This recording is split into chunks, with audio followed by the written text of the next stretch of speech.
Hallelujah. और सबको जय मसीह की। और एक वीडियो के साथ मैं आपको परमेश्वर के वचनों की कुछ सच्चाइयों को आप तक पहुंचाने के लिए प्रयास किया गया है। सो हम परमेश्वर का धन्यवाद देते हैं कि परमेश्वर अपने वचनों के माध्यम से हमें निर्देश देता है, हमें सिखाता है, आगे बढ़ाता है, हमें ले जाता है। हालेलुया। तो हम एक सीरीज शुरू करने वाले हैं जिसका नाम है फाउंडेशन स्कूल। तो आज से हम एक फाउंडेशन स्कूल शुरू कर रहे हैं। तो एक के बाद एक वीडियो आप तक पहुंचते रहेंगे और ज़रूर इसको देखें, इसका अध्ययन करें। साथ में आपकी बाइबल हो और नोटबुक भी हो, और ताकि आप इसको अच्छे से अध्ययन कर पाएं। फाउंडेशन स्कूल का मकसद ये है कि आपकी ज़िंदगी की नींव तैयार हो जाए। सो परमेश्वर ने हमें बुद्धिमान बनाया है, परमेश्वर ने हमें बुद्धि दी है और यीशु मसीह अब हमारी बुद्धि बन गया है। हालेलुया।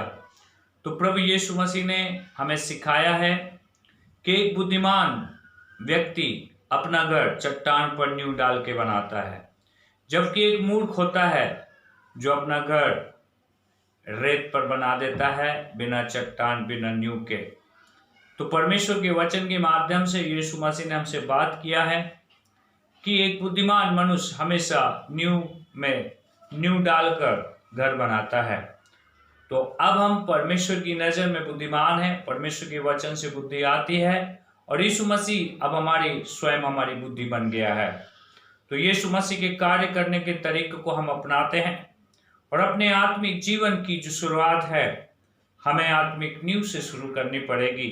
बिना नींव के घर बनाएंगे वो घर नष्ट हो जाएगा, उसका कोई अर्थ नहीं होगा। तो एक अर्थ प्रदान कर पाए इसके लिए नींव होना आवश्यक है। और हमारे दास, प्रभु के दास प्रेरित पौलुस, जिन्होंने पहला कुरिन्थियों 3 अध्याय वचन 9 में कहा है कि हम परमेश्वर के सहकर्मी हैं, तुम परमेश्वर की खेती और परमेश्वर की रचना हो। तो पौलुस बता रहे हैं कि परमेश्वर जो काम कर रहा है उस काम में परमेश्वर ने हमें शामिल किया है। और वो बता रहे हैं कि कलीसिया एक परमेश्वर की खेती है जिसमें अच्छे बीजों को बोना जरूरी है। यदि हम अच्छे बीजों को बोते हैं तो हम कलीसिया में अच्छी फसल को काट पाएंगे। दूसरी बात उसने बताया कि कलीसिया रचना है। हिंदी में रचना लिखा है, इंग्लिश में बिल्डिंग लिखा है, गुजराती में इमारत लिखा है। इमारत, तो कलीसिया परमेश्वर की इमारत है जिसमें परमेश्वर निवास करता है। तो पौलुस ने अगला वचन पहला कुरिन्थियों 3 अध्याय 10 वचन में हमें बताया उसने कि परमेश्वर की जो कृपा मुझ पर हुई, उस कृपा के अनुसार, उस अनुग्रह के अनुसार मैंने एक बुद्धिमान राजमिस्त्री के समान तुम में नींव डाली और दूसरा उस पर रद्दा रखता है। तो हमें पौलुस प्रेरित भी हमें सिखा रहे हैं कि कलीसिया की अर्थात हर एक विश्वासी की शुरुआत एक नींव से होती है। बिना नींव के घर बनाना एक मूर्खता का काम होगा। सो परमेश्वर का धन्यवाद देते हैं कि परमेश्वर ने हमें बुद्धि दी है उसके वचनों के द्वारा, और स्वयं प्रभु यीशु मसीह हमारी बुद्धि बन गया है। तो हम यीशु मसीह की मानसिकता को धारण करके हम आगे बढ़ रहे हैं। हालेलुया। तो बाइबल का वचन हमें सिखा रहा है कि अपने जीवन की शुरुआत नींव से करें। सो हम परमेश्वर का धन्यवाद देते हैं। तो आइए हम परमेश्वर के वचनों के माध्यम से नींव की शिक्षाओं को हम शुरू करेंगे। तो ये जो हम आप तक शिक्षा ला रहे हैं पास्टर क्रिस के द्वारा सिखाई गई शिक्षाएं हैं जो आप तक पहुंचाने का प्रयास रहेगा। तो नींव की शिक्षा में जो पहला विषय है उस विषय का नाम है नई सृष्टि। नई सृष्टि, और ये नई सृष्टि का जो सब्जेक्ट है ये लिया गया है 2 कुरिन्थियों अध्याय 5 वचन 17 से। आप अपनी बाइबल निकाल सकते हैं। 2 कुरिन्थियों अध्याय 5 और वचन 17 को हम पढ़ते हैं। इसमें लिखता है, यदि कोई मसीह में है तो वह नई सृष्टि है, पुरानी बातें बीत गई हैं, देखो सब बातें नई हो गई हैं। हालेलुया। जब हमने पहली बार प्रभु यीशु मसीह को अपना प्रभु और उद्धारकर्ता और परमेश्वर तरीके जब हमने उसे कबूल किया, अंगीकार किया हमारे मुंह से और हमारे हृदय से हमने विश्वास किया कि परमेश्वर ने उसे मरे में से जिलाया, तो हमने उस दिन उद्धार पाया था। रोमियो 10 9 और 10 वचन कहता है, यदि तुम यीशु को प्रभु जानकर मुंह से अंगीकार करो और हृदय से विश्वास करो कि परमेश्वर ने उसे मरे हुए में से जिलाया, तो निश्चय उद्धार पाएंगे। फिर लिखता है, धार्मिकता के लिए विश्वास, धार्मिकता के लिए हृदय से विश्वास किया जाता है और उद्धार के लिए मुंह से अंगीकार किया जाता है। वहां जो मन शब्द है वहां पे हृदय है। हालेलुया। तो सचमुच मेरे प्रियो, जब हमने यीशु मसीह को अपना प्रभु उद्धारकर्ता कबूल किया था और हमने उसके मरण और जी उठने पर विश्वास किया था, तो हम एक नई सृष्टि बन गए थे। Praise the Lord, praise the Lord. तो नई सृष्टि के विषय में हम थोड़ा परिचय देखेंगे। इसमें लिखता है, नई सृष्टि ईश्वरीय प्रकाशन में मसीह में मनुष्य के स्वभाव और जीवन, उसकी आत्मा, प्राण और शरीर में मसीह के पुनरुत्थान के प्रभाव के कारण होने वाली बातों की खोज करना है।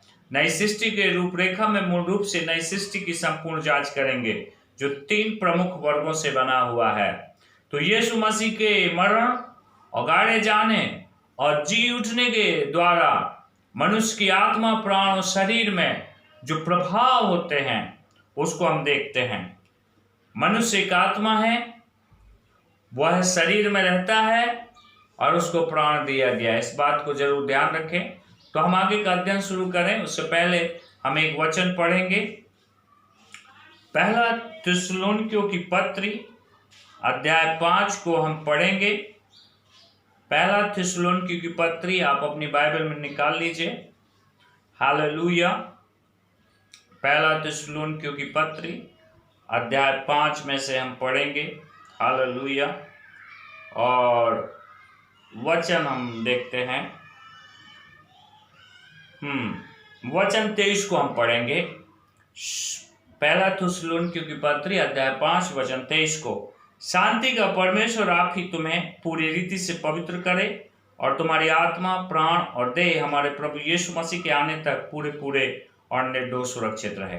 तो हमारे बुलाने वाला जो परमेश्वर है सच्चा है, वो पवित्र है। हालेलुया। तुम्हारा बुलाने वाला सच्चा है और वैसा ही करेगा। परमेश्वर चाहता है मनुष्य की आत्मा, प्राण और शरीर प्रभु यीशु मसीह के आगमन तक पवित्र, निर्दोष और सुरक्षित रहे। हालेलुया। तो परमेश्वर चाहता है कि मनुष्य की आत्मा और प्राण और शरीर निर्दोष रहे, पवित्र रहे और सुरक्षित रहे। हालेलुया। तो हम देखते हैं 3 चीजें हैं, आत्मा है, प्राण और शरीर है। और ये आत्मा, प्राण और शरीर में परमेश्वर के वचनों के आधार पर हम प्रकाश डालने का प्रयास करेंगे और इसको समझना बहुत जरूरी है। हालेलुया। तो यहाँ समझ लीजिए, आप एक इंसान हैं बट आप एक आत्मा हो और आप शरीर में रहते हो और हमें प्राण दिया गया। तो हम एक आत्मा है जो शरीर में रहते हैं, हमें प्राण दिया गया है। शरीर मनुष्य की आत्मा को रहने का एक घर है, निवास स्थान है। हालेलुया। तो हम सीखेंगे, तो नंबर 1 हम सीखेंगे मनुष्य की आत्मा का नया जन्म। दूसरा सीखेंगे हम प्राण या दिमाग का नया बनाना। तीसरा हम सीखेंगे शरीर और उसका अनुशासन, शरीर को अधीनता में लाना। एक मनुष्य का नया जन्म होता है, मतलब उसकी आत्मा का नया जन्म होता है। दूसरा उसके प्राण, उसके दिमाग को नया बनाना होता है।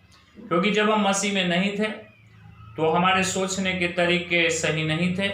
हमारे मन में, हमारे दिमाग में गलत सोच होती है, गलत कल्पनाएं होती है, गलत भावनाएं होती है, गलत इच्छाएं होती हैं, काम करने के तरीके अलग होते हैं। तो जब हम मसीह में आ जाते हैं तो इसको बदलना बहुत जरूरी होता है। और ये बदलाव कैसे आता है हम उसको सीखेंगे।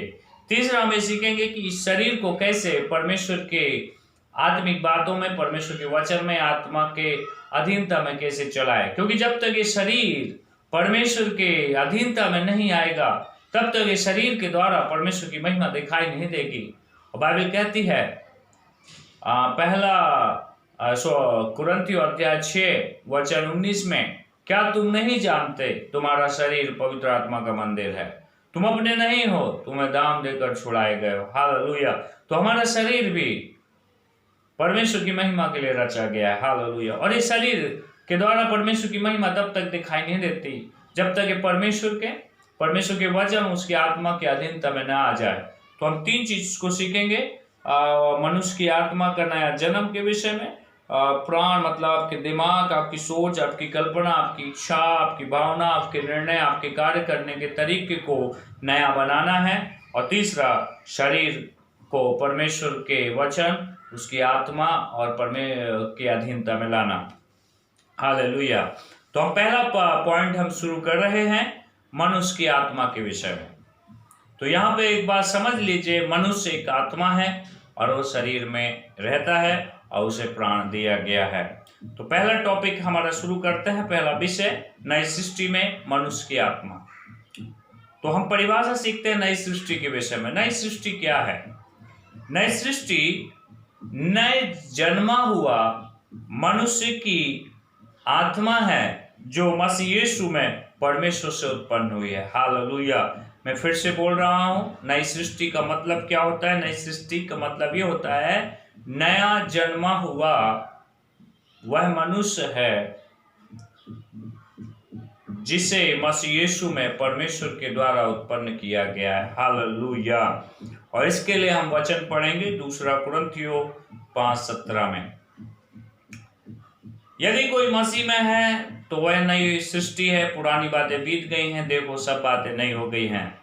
तो नई सृष्टि में पुरानी बातों का कोई अस्तित्व नहीं है, पुरानी बातों का कोई नामो निशान नहीं है, पुरानी बातें सब बीत चुकी हैं। यदि हम मसीह में एक नई सृष्टि हैं तो सारी पुरानी बातों का अंत हो चुका है, सारी पुरानी बातें जा चुकी हैं।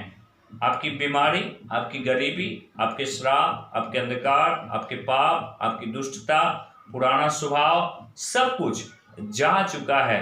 अब आप में पुराना कुछ भी नहीं है, आपके अंदर पुराना स्वभाव भी नहीं है, पुराना चरित्र भी नहीं है, सब कुछ जा चुका है, बीत चुका है। अब हम यदि कोई मसीह में है तो एक कोई नई सृष्टि है। और जिस दिन हमने यीशु मसीह को ग्रहण कर लिया था अपना प्रभु होने के लिए, और उसके मरण और उसके जी उठने पर जब हमने विश्वास किया था, मुंह से घोषणा किए थे, उसी दिन हम एक नई सृष्टि बन गए थे। हालेलुया। इसलिए पुरानी बातों का अब हमें कोई स्थान रह ही नहीं गया। हालेलुया। तो पुरानी बातें बीत चुकी हैं, जिसको सुधरना था, जिसको सुधारना था, जिसको मरम्मत करना था, वो जा चुका है। तो हर जब कोई चीज पुरानी हो जाती है, बिगड़ जाती है, तो उसको सुधारा जाता है, उसकी मरम्मत की जाती है। पर नई सृष्टि में ऐसा कुछ भी नहीं है। नई सृष्टि में पुराना है ही नहीं तो सुधारोगे क्या? तो पुरानी बातें तो सब बीत चुकी हैं, जिसको सुधारना था वो जा चुका है। हालेलुया। अब हम एक नई सृष्टि बन गए हैं। Praise the Lord. अब हम नई सृष्टि बन चुके हैं। तो आप अपने जीवन में कभी भी पुरानी बातों को मत देखिए, आप नई बातों को देखिए। पुराने नियम में यहेजकेल में बाइबल कहती है, उन्हें मैं एक नया हृदय दूंगा, पत्थर का हृदय निकाल के मांस का हृदय दूंगा, उनके अंदर नई आत्मा उत्पन्न करूंगा। हालेलुया। जब हमने प्रभु यीशु को ग्रहण किया, हमारे पास एक नया हृदय है, हमारे पास एक नई आत्मा है जो परमेश्वर के स्वरूप और समानता में है। हालेलुया। Praise the Lord. तो पुरानी बातों का कुछ भी अब हम में नहीं है। Praise the Lord.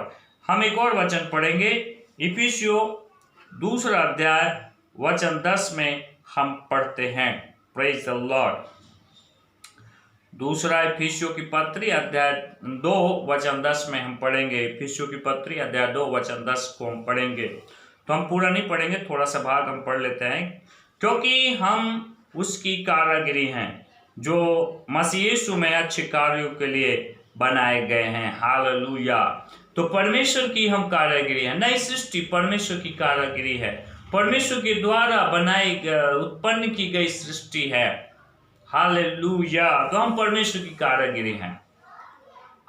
हम परमेश्वर का ब्रांड है, हम स्वर्गीय ब्रांड है। हालेलुया। आज विश्व में बहुत एक से कंपनी है, हर एक कंपनियां एक ब्रांडेड कंपनियां बोलते हैं। आज वीवो का मोबाइल क्यों लोग खरीदते हैं, क्यों सैमसंग का खरीदते हैं? क्यों? क्योंकि उनको उस कंपनी पे भरोसा है, क्योंकि लोगों को ये मालूम है कि वो जो कंपनी है और जो भी कंपनी जो भी प्रोडक्ट बनाएगी, वो कंपनी ब्रांडेड कंपनी जो भी बनाएगी वो अच्छा ही बनाएगी। तो मुझे और आपको जिसने रचा है वो परमेश्वर है, और हम परमेश्वर के द्वारा उत्पन्न किए गए हैं। नई सृष्टि परमेश्वर के द्वारा उत्पन्न की गई है, इसलिए हम एक परमेश्वर की ब्रांड है, उत्तम ब्रांड है। हालेलुया, हम अच्छे हैं, हम परमेश्वर के अच्छी संतान है। प्रेज, उसके अच्छे बीज से हम उत्पन्न हुए हैं। Praise the Lord. तो आप और मैं एक स्वर्गीय ब्रांड है, और इसलिए मसीह यीशु में हम उत्पन्न किए गए हैं कि हम उन कार्यों को करें जिनको परमेश्वर ने हमारे लिए करने के लिए पहले से ही ठहरा के रखे हैं। तो परमेश्वर ने हमें कुछ काम करने के लिए ठहराया है, और जो परमेश्वर ने हमें करने के लिए पहले से नियुक्त कर दिया है। हालेलुया, वो काम पहले से ही तैयार है जिन्हें हमें करना है। Praise the Lord. तो आप याद रखिए, अब आप एक मसीह में एक नई सृष्टि हैं, और पुराना कुछ भी नहीं है। Hallelujah, praise the Lord. हम एक वचन और पढ़ेंगे, गलातियों का पत्र हम निकाल लेंगे, और हम पढ़ेंगे 5वां अध्याय में से, गलातियों 5वां अध्याय में से, और 6वें अध्याय में से हम वचन पढ़ेंगे 14 को। गलातियों अध्याय 6 वचन 14 को हम पढ़ेंगे, उसके बाद हम 15 को पढ़ेंगे। पर ऐसा ना हो कि मैं और किसी बात पर घमंड करूं, केवल हमारे प्रभु यीशु मसीह के क्रूस का, जिसके द्वारा संसार मेरी दृष्टि में और मैं संसार की दृष्टि में क्रूस पे चढ़ाया गया हूँ। हालेलुया। अब जब हम मसीह यीशु में हैं तो संसार हमारे लिए मर गया है, और हम संसार के लिए मर चुके हैं। संसार हमारे लिए कुछ नहीं है, और हम संसार के लिए भी कुछ नहीं है। अब हम संसार के लिए मर चुके हैं। हालेलुया, संसार मेरे लिए मर चुका है, संसार की बातें मेरे लिए मर चुकी है, और मैं उसकी नज़र में मसीह यीशु के साथ क्रूस पे चढ़ाया जा चुका हूँ। हालेलुया। पौलुस हमें सिखाता है 15 वचन, क्योंकि ना खतना रहित कुछ है, परंतु नई सृष्टि। तो परमेश्वर की नज़र में नई सृष्टि महत्वपूर्ण है। यहाँ जो लिख रहा है ना खतना रहित, मतलब यहूदी और अन्य जाति परमेश्वर की नज़र में महत्वपूर्ण तब हो जाते हैं जब वो नई सृष्टि बन जाते हैं। तो परमेश्वर की नज़र में इम्पोर्टेंट जो महत्वपूर्ण है वो है नई सृष्टि। हालेलुया। और जब आप मसीह में हैं, मसीह को कबूल किया, तो आप एक नई सृष्टि हैं। हालेलुया। और इस नई सृष्टि में संसार का कुछ भी नहीं है। नई सृष्टि में आप कौन से जाति में से आए, कौन से धर्म में से आए, कौन से परंपरा में से आए, आप काले हैं, गोरे हैं, छोटे हैं, बड़े हैं, अनपढ़ हैं, पढ़े लिखे हैं, कोई मायने नहीं रखता। आप गरीब है, अमीर है, कुछ मायने नहीं रखता। मायने ये रखता है कि अब आप मसीह में एक नई सृष्टि हैं। Hallelujah, praise the Lord. अब आप मसीह में एक नई सृष्टि है। Praise the Lord. हालेलुया। तो हम मसीह में एक नई सृष्टि है। और अगला जो भाग, तो नई सृष्टि के विषय में हमने सीख लिया है कुछ पॉइंट। तो यह है, नई सृष्टि यह है कि मसीह यीशु में परमेश्वर के द्वारा उत्पन्न की गई मनुष्य की आत्मा है। Hallelujah, praise the Lord. नई सृष्टि, फिर से मैं दोहरा देता हूँ, मनुष्य की वह आत्मा है जो परमेश्वर मसीह यीशु में परमेश्वर के द्वारा उत्पन्न की गई है। Praise the Lord. हालेलुया। तो नंबर बी लिख लीजिए, परमेश्वर से उत्पन्न। नई सृष्टि परमेश्वर से उत्पन्न हुई है, लिख लीजिए। पहला पॉइंट हमने देखा था मनुष्य की आत्मा। दूसरा पॉइंट लिख लीजिए, परमेश्वर से उत्पन्न हुई। नई सृष्टि परमेश्वर से उत्पन्न हुई है। हालेलुया। तो नई सृष्टि परमेश्वर से उत्पन्न हुई है। जब परमेश्वर ने जन्म दिया तो उसने हमें नया जन्म दिया, क्योंकि हम उस पर विश्वास करते हैं। हमने उसकी ईश्वरीय स्वभाव को अपनी आत्मा में स्वीकारा है। हालेलुया। और हम वचन से जन्मे हैं। हमारा जो जन्म है परमेश्वर के वचन से हुआ है। आप बाइबल निकाल सकते हैं, यूहन्ना का रचित सुसमाचार, यूहन्ना रचित सुसमाचार, उसका पहला अध्याय, पहला वचन, दूसरा वचन, तीसरा वचन, चौथे वचन को हम पढ़ लेंगे। आप अपनी बाइबल खोलिए और पढ़ना शुरू कीजिए। मैं मेरी बाइबल में पढ़ रहा हूँ। आदि में वचन था, और वचन परमेश्वर के साथ था, और वचन परमेश्वर था। यही आदि में परमेश्वर के साथ था। सब कुछ उसी के द्वारा उत्पन्न हुआ। जो कुछ उत्पन्न हुआ उसमें से कोई भी वस्तु उसके बिना उत्पन्न नहीं हुई। यहाँ देख सकते हैं, आदि में वचन था, वचन ही परमेश्वर के साथ था, वचन ही परमेश्वर था। तो आप देख सकते हैं परमेश्वर वचन है। हालेलुया। और जो कुछ भी उत्पन्न हुआ है उसके वचनों के द्वारा ही उत्पन्न हुआ है। फिर आगे लिखा है 4 वचन में, उसमें जीवन था और वह जीवन मनुष्य की ज्योति थी। और आप 14 वचन को पढ़ते हैं, और वचन देहधारी हुआ और अनुग्रह और सच्चाई से परिपूर्ण होकर हमारे बीच में डेरा किया, और हमने उसकी ऐसी महिमा देखी जैसे इकलौते की महिमा। Praise the Lord. तो नया जो जन्म है, हमारी आत्मा का जो जन्म है, वो परमेश्वर से होता है, वचन से होता है। परमेश्वर वचन है, तो परमेश्वर के वचन को जब हम ग्रहण करते हैं, स्वीकार करते हैं, तो हम परमेश्वर से जन्म लेते हैं। आप इसी पुस्तक में पहला अध्याय 11, 12 और 13 वचन को हम पढ़ते हैं।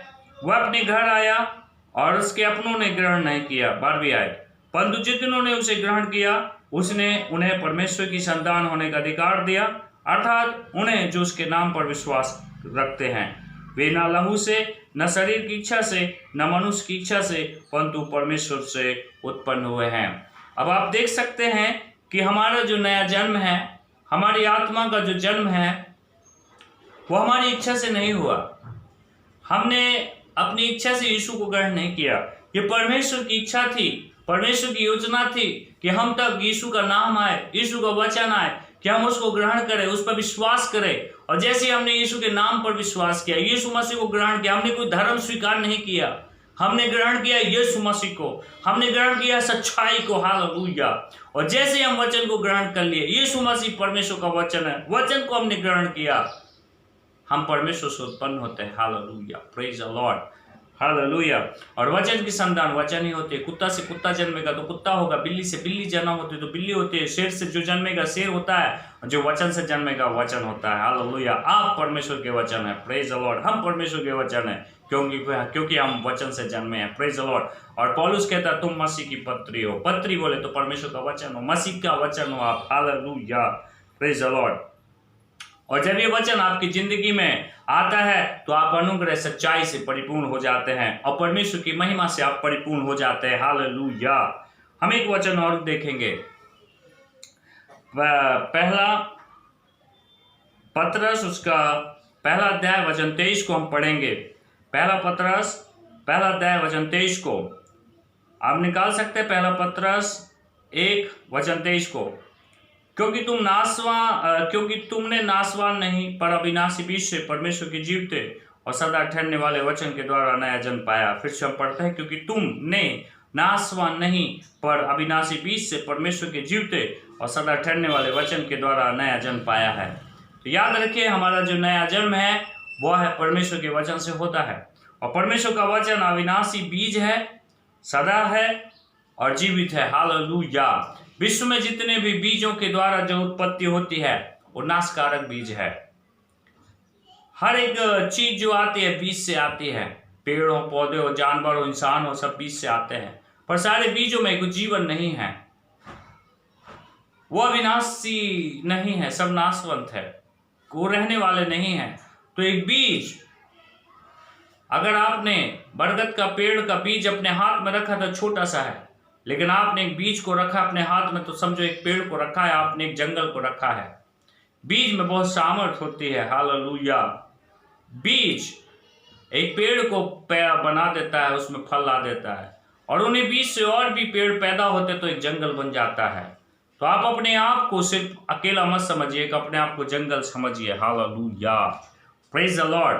तो यहाँ पे जो वचन हमें सिखाता है कि तुमने नासवान नहीं परंतु अविनाशी बीज से परमेश्वर की जीवते और सदा ठहरने वाले वचन के द्वारा नया जन्म पाया है। तो यीशु मसीह जीवन देने आया था। तो यीशु के अंदर जो जीवन है, यीशु के अंदर जो स्वभाव है, वो हमें देने आया था हमारी आत्मा में। और वो कोई धर्म देने नहीं आया था, और जीवन देने आया था। और जैसे ही हमने परमेश्वर के वचन को, बीज को हमने ग्रहण किया हमारी आत्मा में, तो हमारे अंदर, हमारी आत्मा में परमेश्वर का जीवन और स्वभाव आया। हालेलुया। और ये जीवन सदा काल का है, वो अविनाशी जीवन है, वो सदा रहने वाला जीवन है, वो जीवित है, और इसी को अनंत जीवन कहते हैं। हालेलुया। तो हमने जब प्रभु यीशु को ग्रहण किया, हमारा आत्मा का नया जन्म हुआ, और हमारे अंदर अब हमारी आत्मा में परमेश्वर का जीवन है और परमेश्वर का स्वभाव। तो बीज में एक जीवन होता है, एक स्वभाव होता है। तो जिसका जो बीज होता है उस बीज में उसका जीवन और उसका स्वभाव होता है। उसी तौर से परमेश्वर के वचन को जब हमने ग्रहण किया यीशु को, तो उसके अंदर जो परमेश्वर में जो जीवन और स्वभाव था हमने उसको ग्रहण किया। Hallelujah, praise the Lord. और वही जीवन को और वही स्वभाव को हमें इस पृथ्वी पे जीना है और ये जीवन हमेशा के लिए है। Praise the Lord, hallelujah. तो प्रभु ने हमें अनंत काल का जीवन दे दिया है। Hallelujah, praise the Lord. Thank you. तो अब ये नई सृष्टि का मतलब आप समझ में आ गया है कि मनुष्य की वह आत्मा है जो परमेश्वर के द्वारा यीशु मसीह में उत्पन्न की गई है, उसे नई सृष्टि कहते हैं। और उसमें पुराना कुछ भी नहीं है और नई रीति से उत्पन्न हुई है, उसे सुधारा नहीं जा सकता, बल्कि वो उत्पन्न की गई है, नई सृष्टि है और नई ही है और वो परमेश्वर के स्वभाव चरित्र में है, परमेश्वर का जीवन उसमें है। हालेलुया। तो हम परमेश्वर का धन्यवाद देते हैं, हम यहाँ तक पहुँच गए हैं। अगला जब वीडियो आएगा, इसका नेक्स्ट भाग आएगा, दूसरा भाग, उसमें हम आगे की बातों को हम रखेंगे और ये वीडियो अब तक आएगा। आप इसको कई बार देखिए, सुनिए, अपनी बाइबल उठाइए, अपना नोटबुक लीजिए और एक अच्छा नोट्स तैयार कीजिए, अध्ययन कीजिए। Hallelujah, praise the Lord. और मैं इस आशा के साथ यहाँ पे विदा होता हूँ। अगले वीडियो के साथ हम फिर मिलेंगे। सबको जय मसीह की। God bless you.